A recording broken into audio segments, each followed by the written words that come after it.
such a way makes you think like how sad is it? I actually feel very privileged because I'm wearing one of her necklaces, her items here. Watch it every Monday 6 to 7 on the Boss Brothers and find out who we have each and every single week. Thank you.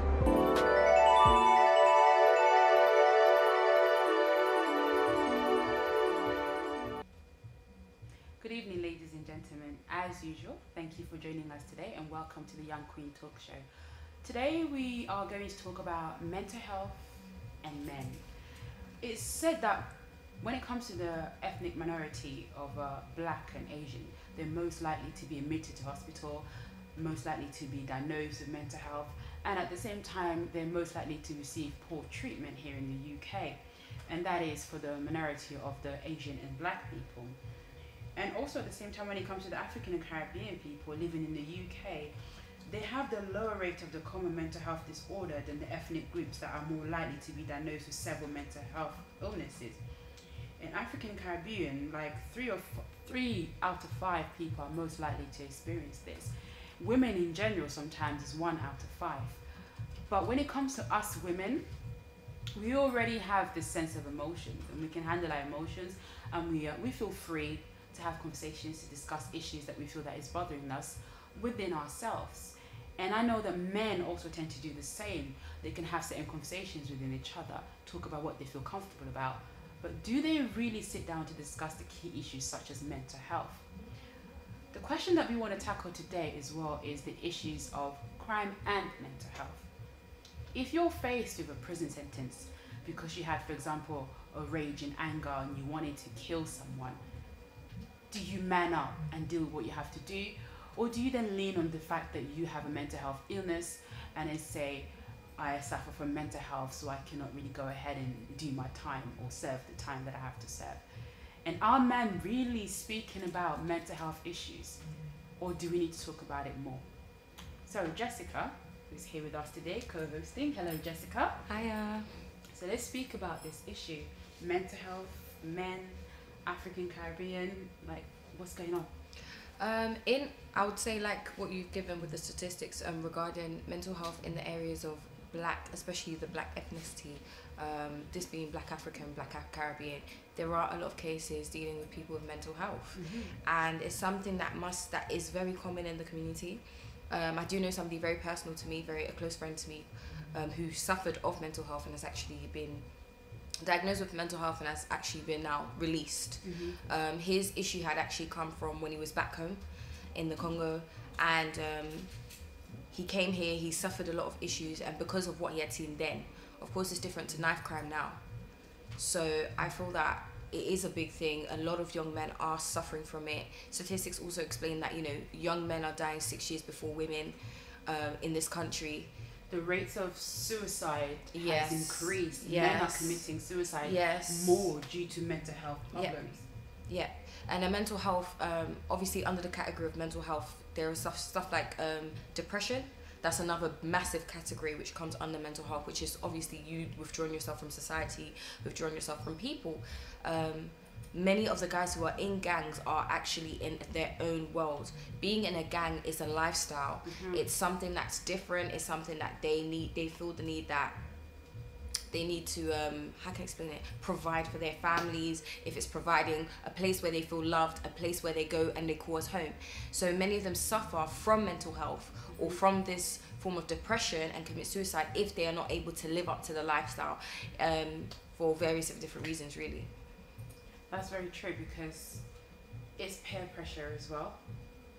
So if you don't do what I want you to do, this is what will happen to you. Yeah. And some of the things that they get them to do is crazy.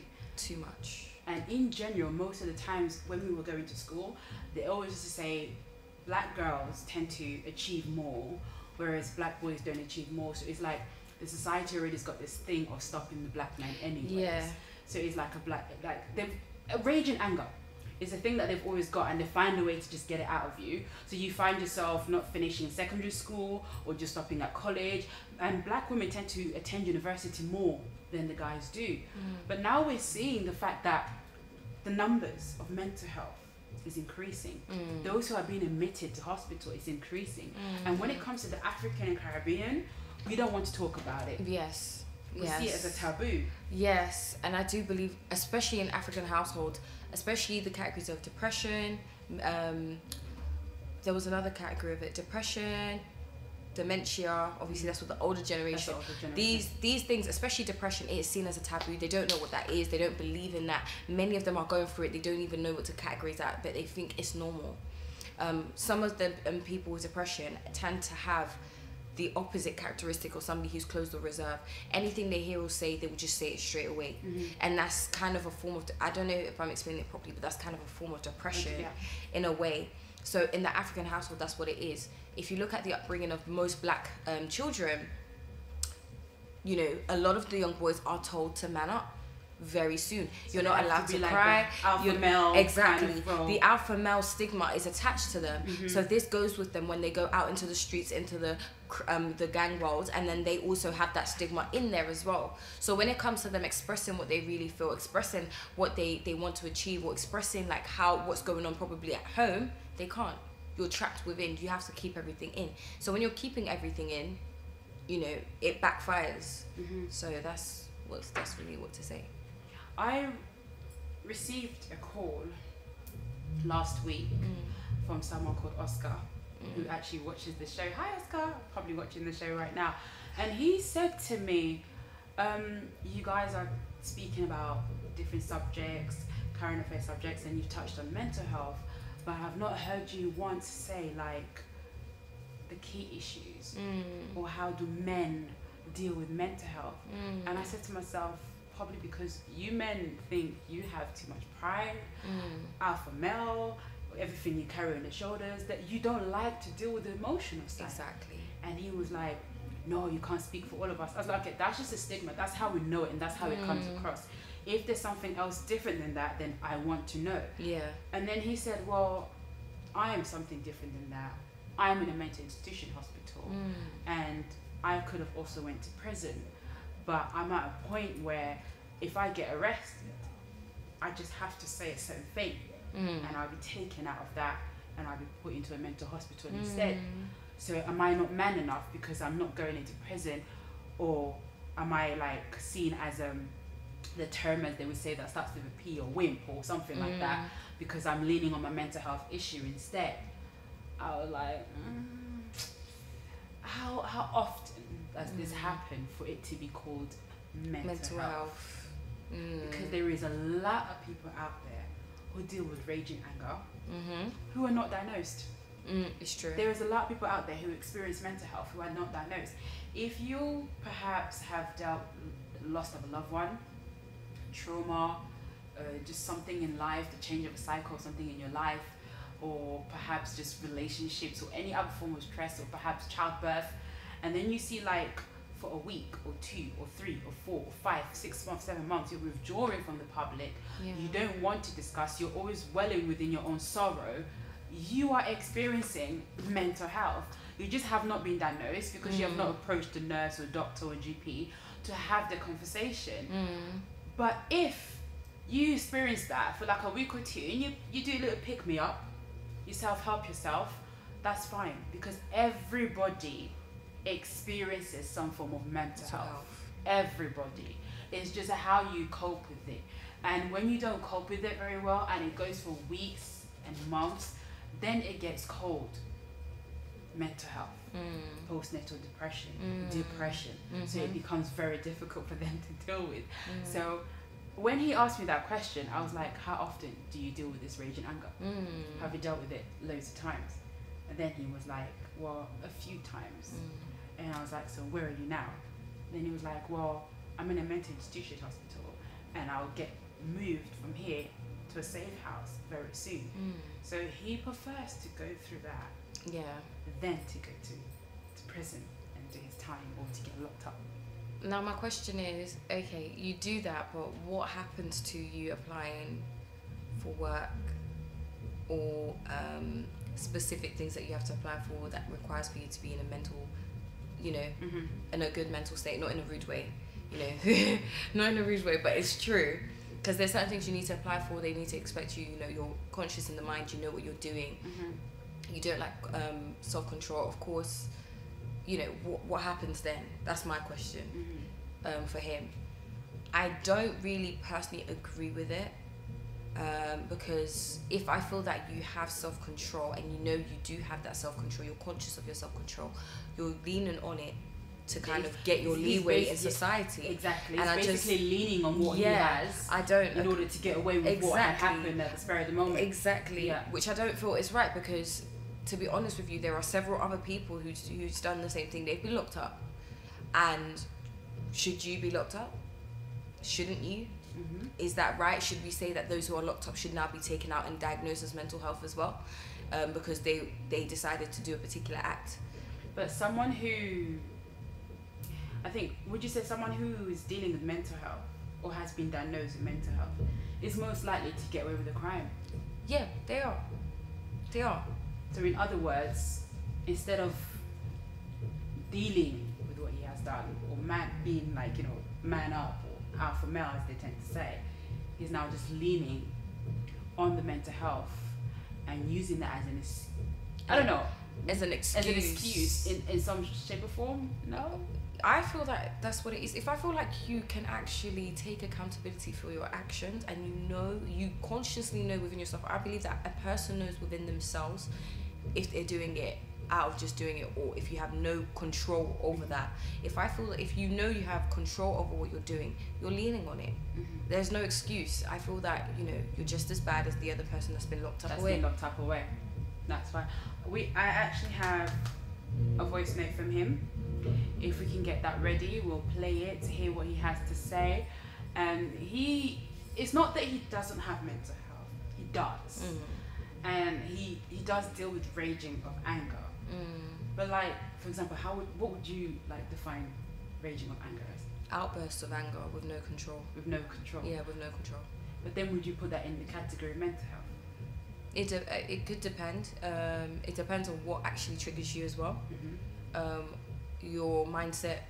Where's the area that triggers you really? What if it triggers to the point where you want to take someone's life, or you almost try to? Or you attack someone to the point where they're close to losing their life? Now, my question is, what has that person done to you? I want to know why. They tick you off. If someone ticks you off, if it's something very little that causes you to go to a stage where, okay, I want to kill this person just over something little, then I would categorize that as mental health. Mm-hmm. If it's something where you have clearly that person has harmed, let's say a relative, something very close to you, it's a very valid reason, then I'm a bit half-hearted. Mm-hmm. I could understand if it had happened very recent to you, mm-hmm. like it was a recent occasion. Your relative could have passed away because somebody had killed their relative. Mm-hmm. You want to go back and take revenge. I could understand that because it's quite a recent time, a very touchy topic. But if it's something very minor, that wouldn't be mental health. That would just be me trying to take revenge. Exactly. And then that's where I'm saying that I wouldn't categorize that as mental health. But if it's something very minor, very little, but it's triggered you for some reason, in your world it's something else, then I would classify that as mental health, in my opinion. What about the people who have like the blackouts? Yeah. Where they like, perhaps I'll do something now, and then you tell me that I didn't, and I'll be like, oh, I had no consciousness. I didn't do it, and I simply really don't remember doing it. Yeah. So that means that they had no not control over what they were doing. So anybody that doesn't have any control over their actions and what they're doing, in terms of they've completely just blacked out, they don't know what's happening, I would question, and I would place them in the spot, is it mental health or not? And so would you say, if it is mental health, is it right for someone who's experiencing mental health, when they get arrested, to just get a leeway and be pulled out and be like, instead of going to prison, you're going to mental health hospital instead? Do you think that's fair? I think that's fair. That's fair? I think that's fair. No problem. It's pretty fair. Okay, let's listen to what the young man, Oscar, has to say. That's it, right. There are two choices a young man has to make when you're leaving this country, right? There is be accepting to be the alpha male and going to prison, or you accepting to go to mental health. Yeah, so if you choose mental health, then people think you're a wimp and you're scared to face the tough life. And if you choose mental health, then, well, that's what people think. But if you choose prison, then people think you're tough So you're faced with those two choices. You need to decide which one you want to go with. It's not easy, but that's what you choose. And yeah. Did you hear that? So what would you think? Like, you're faced with those. Do you want to listen to it again, or you heard what he said clearly? Yeah, try again. Yeah, play it again, please. Right, here's what I said, right? There are two choices a young man has to make when you live in this country, right? There is you accepting to be the alpha male and going to prison, or you accepting to go to mental health. Yeah, so if you choose mental health, then people think you're a wimp and you're scared to face the tough life. And if you choose mental health, then, well, that's what people think. But if you choose prison, then people think you're tough. So you're faced with those two choices. You need to decide which one you want to go with. It's not easy, but that's what you choose. And yeah. So you said you're faced with those two choices. It's either you go to prison, do your time, or you get put in a mental health hospital.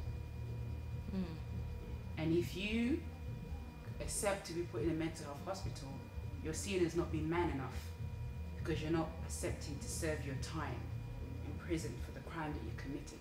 My question is, okay, where does this come from, and who are you associated with to give you that response? I know that he's kind of said it, but where does it come from really? Because him explaining it now from his end, I completely understand.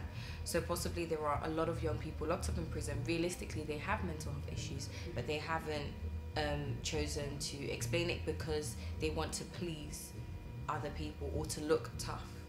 I feel like once you're in prison as well, there are people if you didn't have it, you probably come out with it, because the things that gets done to you is so messed up that if you're not strong enough, exactly, because it's either they come out like all built, gym, ready to do tattoos because man a gangster, or they come out broken.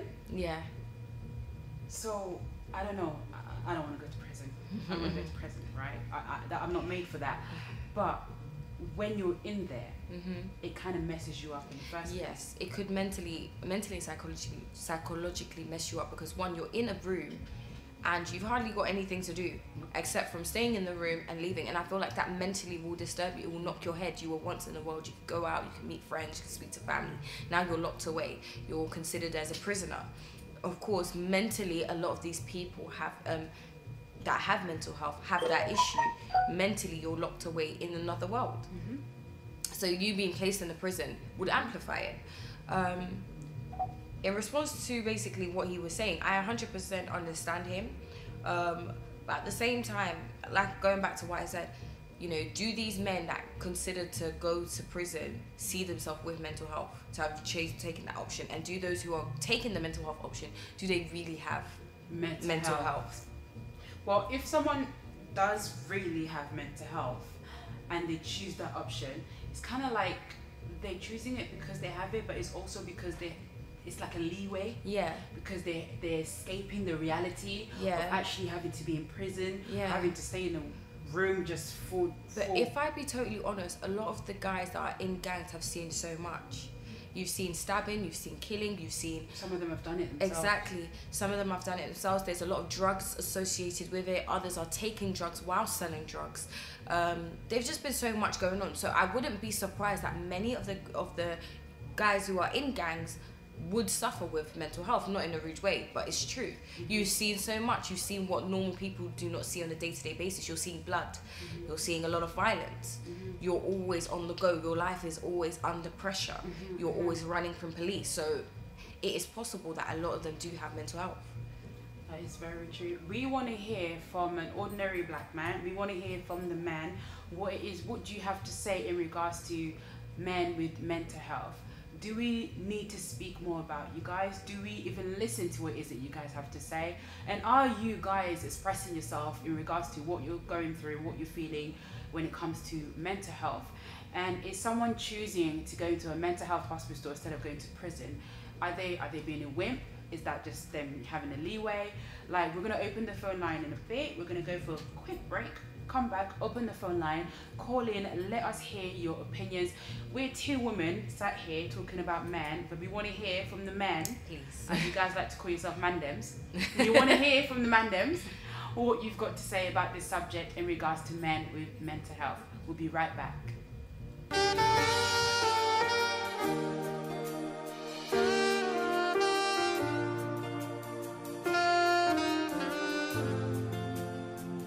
Shalom bien-aimés dans le Seigneur, c'est pour vous annoncer, vous rappeler que le 25 août, et ce sera cette fois-ci, maintenant, on a changé d'endroit, vous savez, ce sera ta grandeur, 5 ans ta grandeur, après méga ta grandeur, maintenant ça fait 5 ans que l'émission Ta Grandeur qui nous reçoit, qui est ce cadre de louange, d'adoration pour gagner les âmes aussi, 5 ans de Ta Grandeur, ça s'est fait cette fois-ci le 25 août, au terrain de l'ISPT, c'est pas loin, c'est sur de la science, juste en face du centre missionnaire Philadelphie Gombe. Au terrain de l'ISPT à partir de 14 h, ça sera 5 ans de Ta Grandeur. Vous êtes le bienvenu, que Dieu vous bénisse.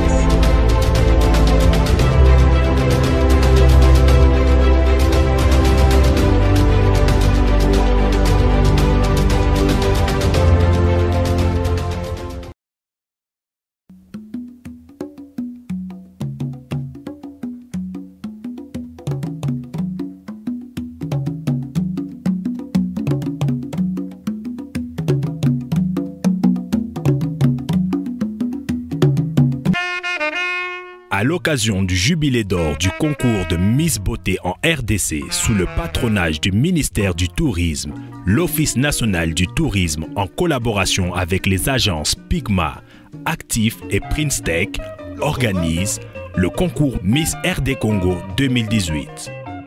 L'enregistrement des candidates est déjà ouvert en ligne sur www.jubilédormissrdc2018.com et sur Facebook Jubilé d'or Miss RDC 2018. Les souscriptions pour le sponsoring sont ouvertes à toute entreprise désireuse de saisir cet espace prestigieux de communication pour présenter ses produits et affirmer sa notoriété sur le marché congolais.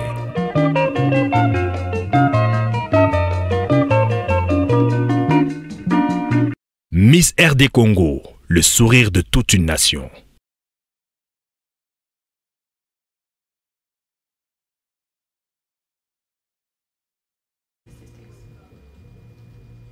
Hey guys, thank you for joining us again. We are back and we're about to open the phone line. Like I said before, I want to hear from the guys what you think about this subject in regards to men and mental health.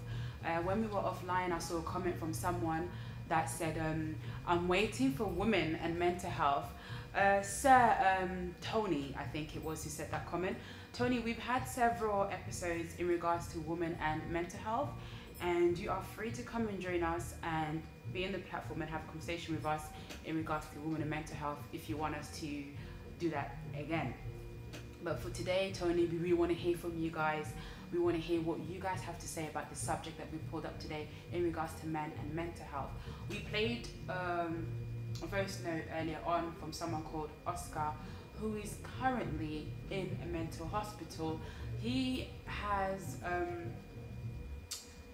an issue with anger, raging anger, and he was going to be arrested, but instead of going to service time or go to jail or prison, whatever, they put him in a mental hospital instead because he said that he has mental health problem.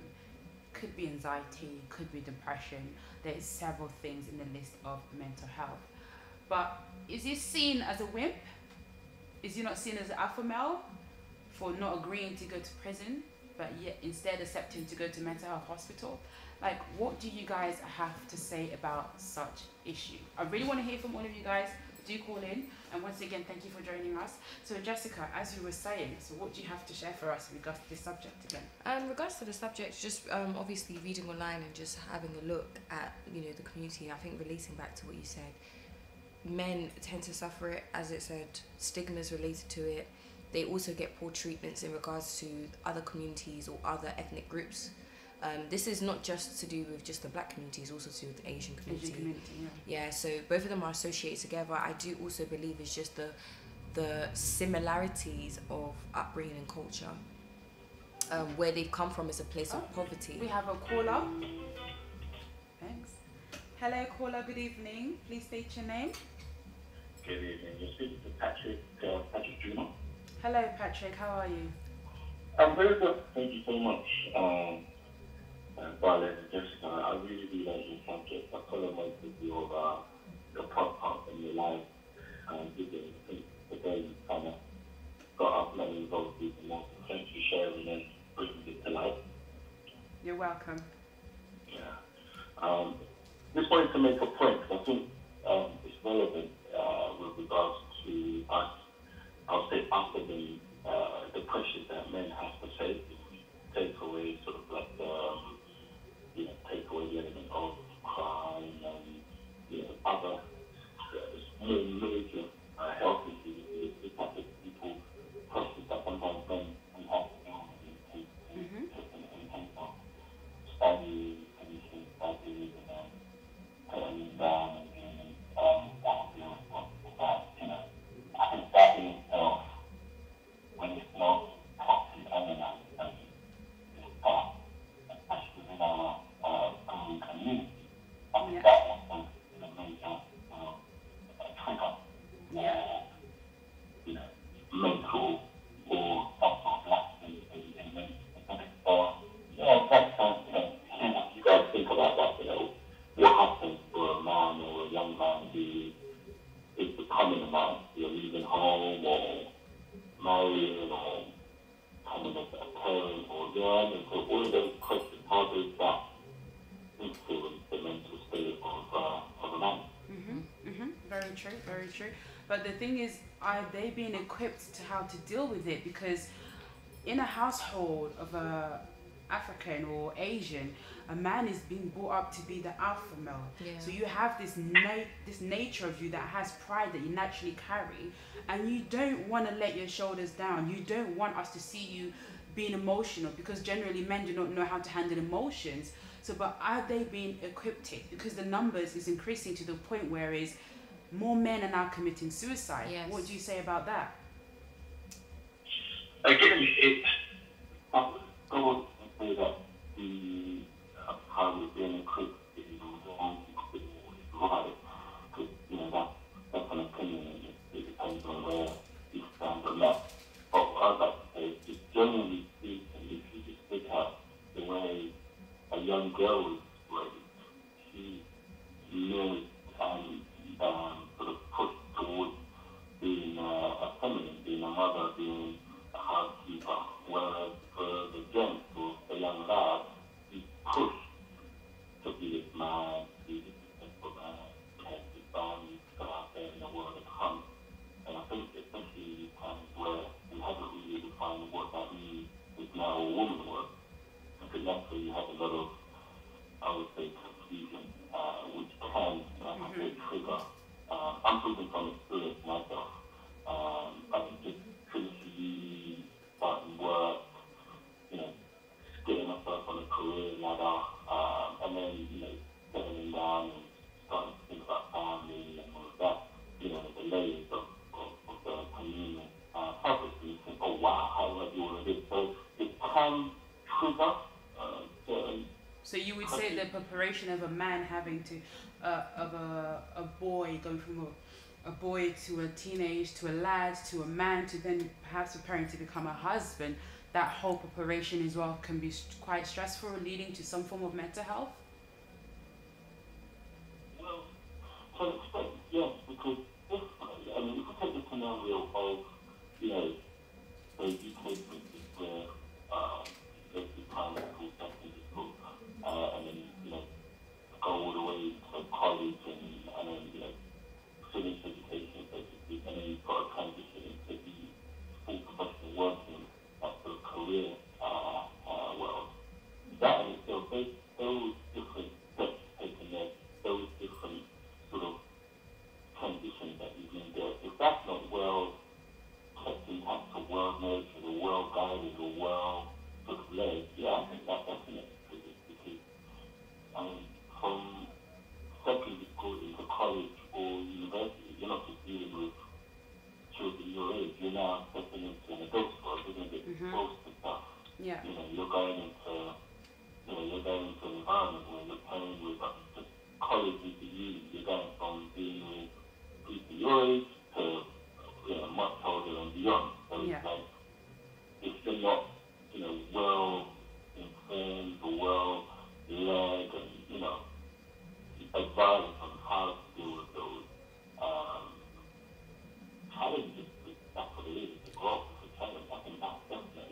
So who? And I think that's almost as big, if not more, than, let's say, someone who commits a crime because of mental health, or someone who goes into a mental state because of drugs or alcohol abuse or that kind of stuff. I think this is the silent trigger which will most probably lead to a normal average person. I mean, a lot of men you see walking around, but no one really knows their state of mind. You know, they could be working professional, being well careers, but they're suffering inside.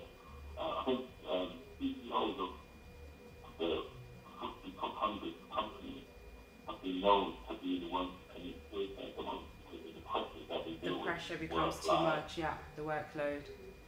Exactly. So I think that's something that can easily trace back to growing up. How were they learned? How were they sort of groomed? And what kind of, advice they had growing these kinds of things. So, yeah, for me, yeah. So my question to you is just that who would you kind of, I would say, blame or say, okay, there was, because you're saying, growing up, is it the parents? Is it the schools? Is it society? Who do you actually pinpoint and say where this matter comes from?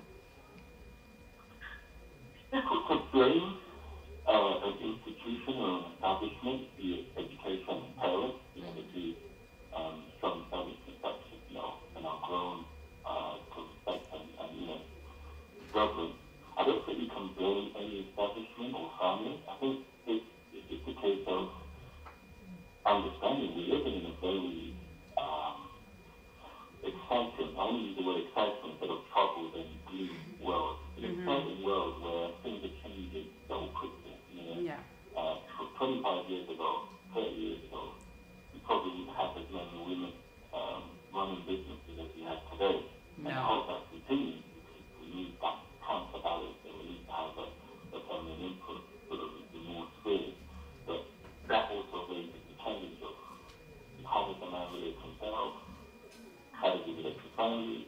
What is his role? Like, how does he identify with what he's supposed to be as a man? Like, what is a man? And I think that's where I think it's exciting and you can really blame anyone for that because that's our life is changing and that's the direction in which as the Western society is moving into. It's difficult to blame, you can't really blame anyone. I think it needs to be. So would you say that now that we know this is occurring and it's occurring more often, especially to men in general, do we now need to equip them differently as parents, to those who are becoming parents now, to you, for example, when you become a parent, to your nephews? Do you now need to equip them differently, train them differently, speak to them differently to a way that they can now understand how to handle certain emotions or the journey so that when they get there, they don't feel pressured to jump or just give up? And instead of just saying like, I'm going to, if you've done something, you have to be responsible, accept your responsibilities. But we're now in a place where a lot of people are not accepting their responsibilities. They're now leaning on, okay, so this is the niche, mental health is there, so I'm gonna lean on this. When they don't really have it, and those who do have it are suffering from it, and they're not being well equipped to being explained, the example that you just gave. So would you say we now need to change the direction in which we do things within our culture or within our parenting in general? From a cultural point of view, I mean, if we take the dynamics of us, really asking about myself, you, yourself, Marlene, and of course, Jen, our generation is probably what the second or third generation here in the UK in terms of, the generations back. But we're still fairly new to the likes of the Caribbean, like the Jamaican and Nigerians who've been here for a while. So they've embedded their structure and they've sort of managed to carry their culture here and, it's sort of well set up to an extent where they understand and they've got a community and recognize and they've got a system, more than big, they've got it working. I think for us, as a community, about the community, yes, we do need to revisit certain ways of thought, we need to rediscover certain principles that maybe our forefathers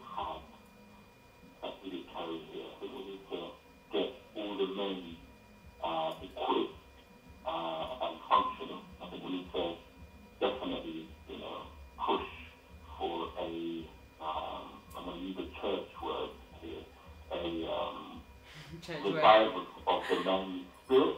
The revival in a sense that it's not dead, Yeah. but it just needs to be sort of quickened. We need to get men working again, thinking again, being proactive and ambitious again in life. I think it's sort of come to a pause break point for our community where we kind of get that content with where we are, we're content with how the status quo is. I think once we revive that with of our men, me included, and then start, with that revival teaching the new world, and I don't mean it in any conspiracy or anything, but the new world, Yeah. what that means, what that constitutes, how a woman's place is in this new world, how a man's place is in this new world, how a family's place is in this new world, and how to deal with the emotional, the spiritual, the physical balances of what constitutes a female man and a male man. So, yeah, I think we definitely need to revisit and re-educate, but that will only come when the male spirit is revived. For so long, I'm not a feminist, but I do think women have been carrying the load for a long time. You guys raise us, give birth to us, you guys teach us,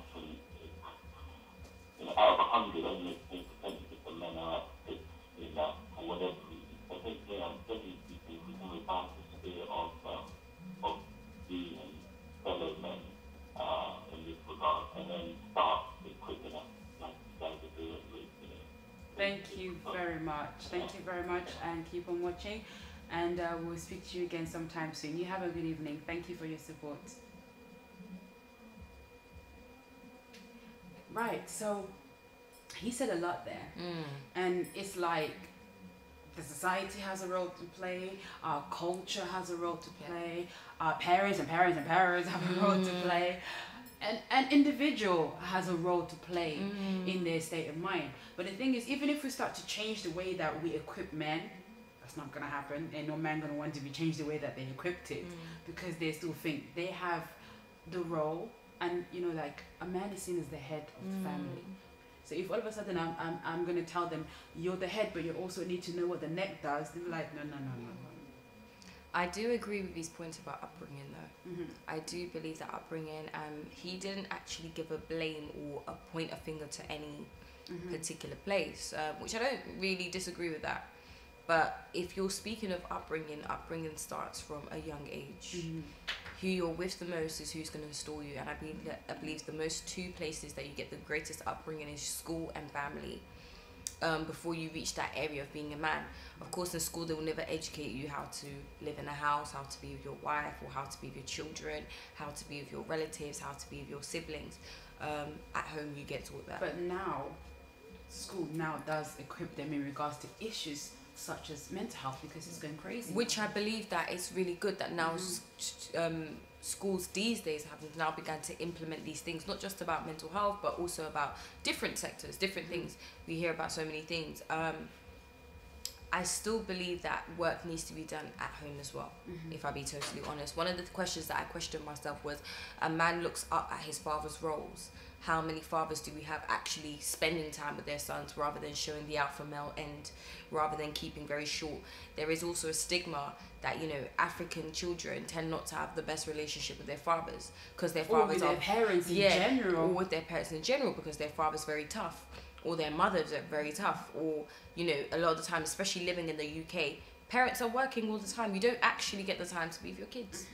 Your children are either going to childminder, family member, and you don't actually get time to implement a specific mentality or a specific way of upbringing. So when he was touching on that topic, I questioned a lot of these things, and I do believe that home is a very crucial place to begin, that parents should begin to observe their children, and even if their child is of a grown adult age, to still keep in contact, to still keep it moving. But the thing is, even when they do that, they're still lacking something. Yes. And that is, they're very selective in the subjects that they want to talk about. Of course. So it's like, I'll ask you, how's your day? They probably go straight to education, relationship.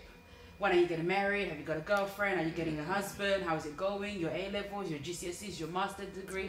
It's all about what are you bringing to the table in regards to the future. But they're not asking you, how are you coping with all of this? They ask to kind of, how can I explain?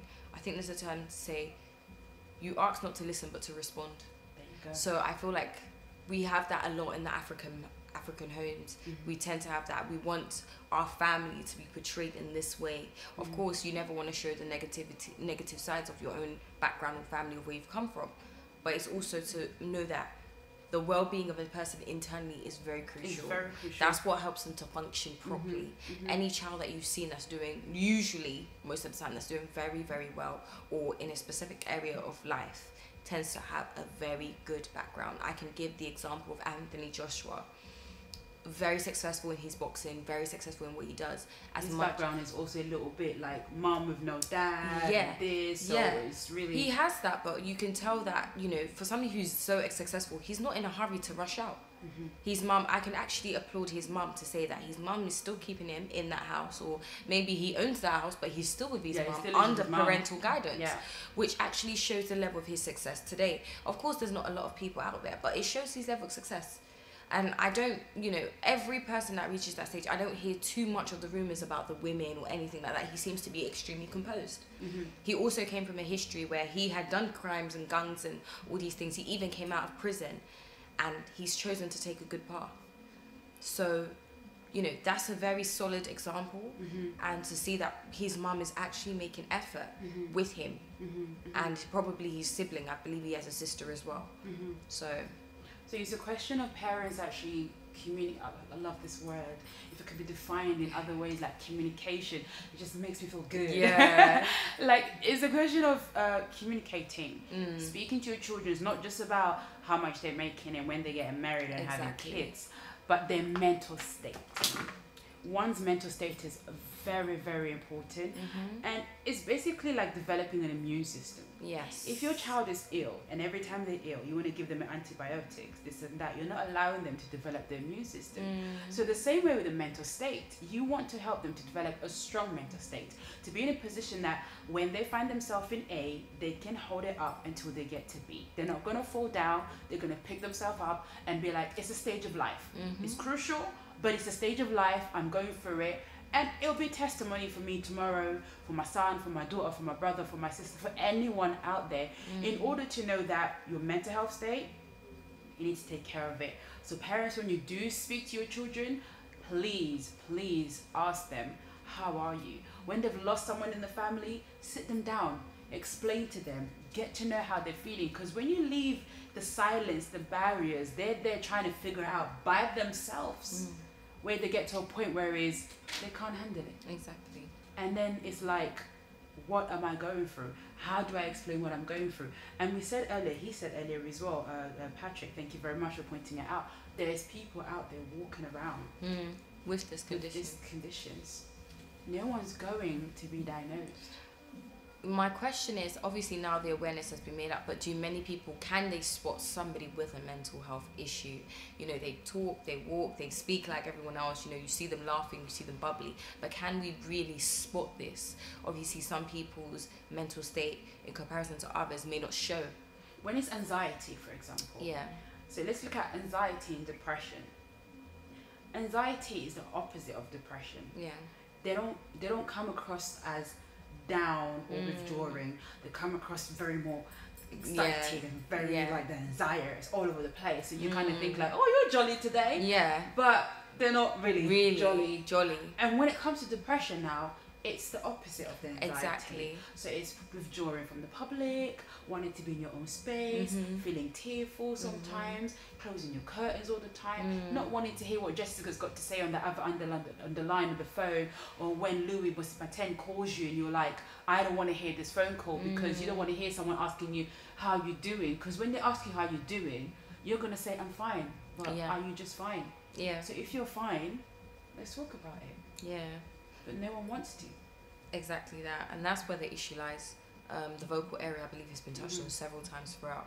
The vocal areas, we don't know. I feel like the public doesn't know how to spot somebody with these issues. Spot the signs, They don't know how to spot the signs. Obviously, there's others that come out with it, and there's others they will deny it. You can see it. There's others that you just do not see it. You do not understand what they're going through. They're deemed as a strong person once they actually open up, and they feel that they've overcome it, or in their mental state they think they have.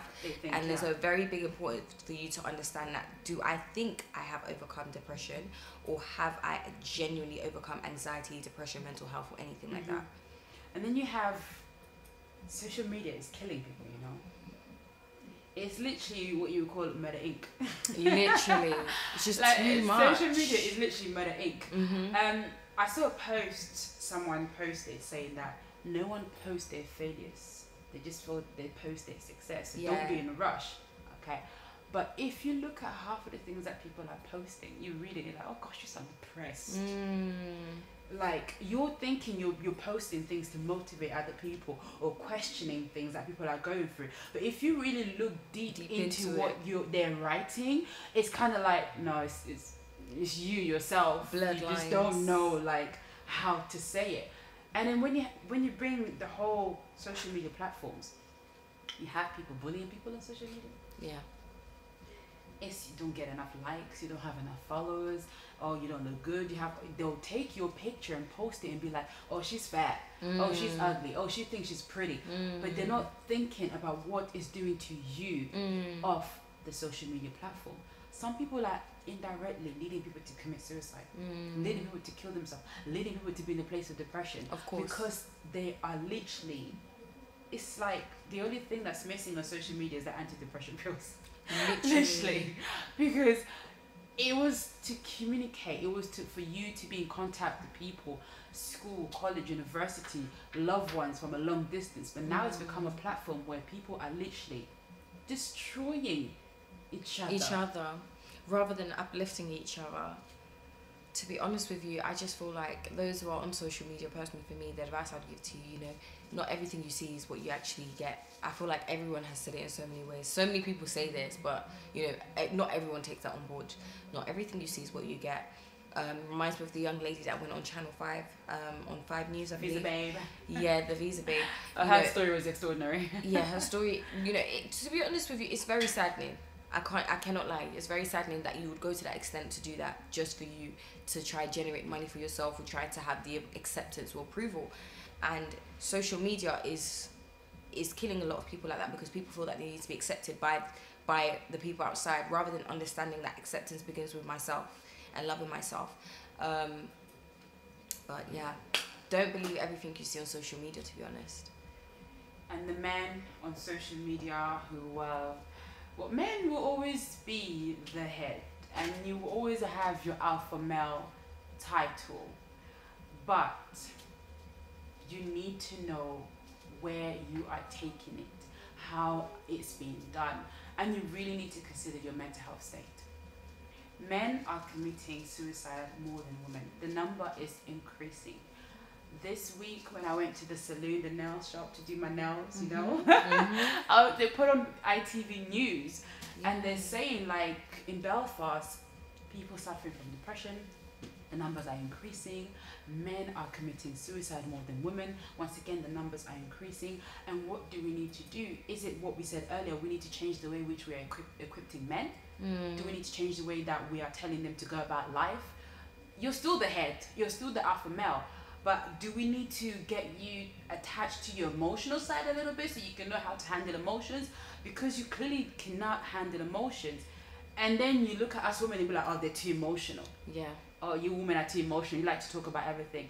You need to apply that theory in your life, because your mental health state is very important. As the young man Oscar said earlier before, am I a wimp because I decided to lean on my mental health and go to a mental health hospital instead of going to prison? Am I not an alpha male anymore because I'm leaning on my mental state? And Oscar, I would say you're not a wimp. No. If you're really suffering from mental health and you need to receive help, do it. Yeah. But do not use your mental health state as an excuse for you to try and commit crime and get away with it. If you have rage and anger problem and it's on and off, then you definitely need to be seen and diagnosed with a mental health problem. But if you're using that as an excuse to get away with your crime, stop it. That's not helpful, because there are people who really do need help, and there are also people who really need to serve the time for the crimes that they've committed. we're coming to the end of the show. Jessica, if you can give us a little conclusion in regards to men, because when it comes to men, I know they're watching this. I just don't know if they're listening. To be honest with you, all men matter. Yeah. You're very important to us, and obviously we wouldn't be here without you. You're so important. You're so valuable. You're valuable in the upbringing of women. You're valuable in everything. Your words mean a lot when used correctly and done correctly. All of that it matters. So you are valued in the eyes, and I do believe that society do need to appreciate you more, especially in the Western world. But yeah, that's what I've got to say. All men matter. I'm going to have a look at the show online and see the comments and let you guys know about the comments which is being said. And we are coming to the end of the show, and what Jessica just said there is correct. All men matter. Brothers, sisters, watch me say sisters, I'm so used to the word sisters. Brothers, uncles, cousins, dads, granddads, all men matter. You are very important to us, and we need you. Like you said, we wouldn't be here if it wasn't for you. A woman alone cannot equip to produce the things that which we produce. We need you in order to produce it. We have Patrick Juma. Thank you guys. Thank you, Patrick, for calling. We have Tony waiting for women and mental health, and I pointed out earlier, Tony, we have done episodes of women with mental health, and you are welcome to join us on the platform. We have Viti, thank you for watching, and thank you every single person who has watched. Thank you for the calls, and we'll be back here same time, same place, same two faces next week. Thank you, and have a good night.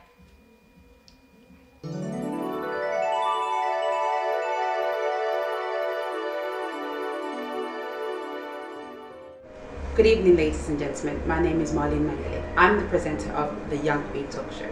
Young Queen Talk Show is about current affair topics, mental health issues that is not discussed within our community. I have to ask, but it's really important and relevant that we speak about this. Okay. And you did. So to know that his life was taken in such a way makes you think like how sad is it? I actually feel very privileged because I'm wearing one of her necklaces, her items here. Watch it every Monday 6 to 7 on the Boss Brothers and find out who we have each and every single week. Thank you.